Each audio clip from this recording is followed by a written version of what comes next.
Die werd gewoon niet geaccepteerd. En toch met dit wat jij hebt meegemaakt, ben je daarna kunstgeschiedenis gaan studeren, kunstacademie geweest, enorm carrière opgebouwd. Ja, maar het klinkt misschien gek, maar ik denk dat ik een jaar of 14 was. Heb ik voor mezelf besloten, je moet het alleen doen.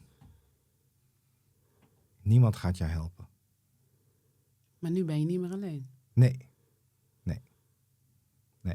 Ja, jij was 18 jaar, toen nam je het terrein vanuit Schiphol naar Groningen. Nou, deze raakt mij. Deze raakt mij echt. Ik mocht natuurlijk niks worden. Hè. We waren arbeiderskinderen, woonden in de arbeidersbuurt in Groningen.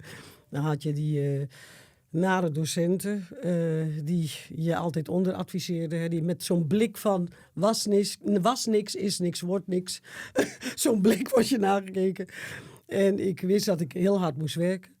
En ik heb ooit eens besloten het alleen te doen. Dus jij hebt datzelfde? Ja. Hoe oud was jij? Ik was iets ouder. Ik denk dat ik misschien 19 of 20 was.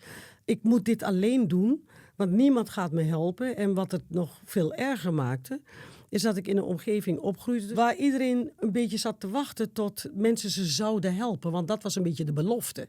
Daarvoor waren mensen hier ook een soort van naartoe gekomen. Dus mensen geloofden de docenten ook. Mensen geloofden de instanties ook.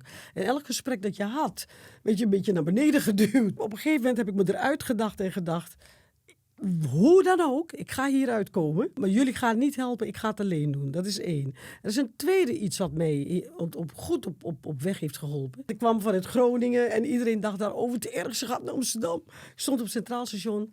En voor het eerst, puur fysiek, voelde ik aan mijn lijf dat ik ergens stond in Nederland en niemand staarde me na. Ja. En ik stond daar, ik heb het vaker met mensen over gehad. En ik denk, dit is vrijheid. Als niemand naar jou staart, maar dat gebeurde dus in die contraien. Ja, dat je eventjes... Dan krijg je dus ruimte. En ik dacht, in deze stad wil ik wonen. Ja. Want hier kan ik mezelf zijn.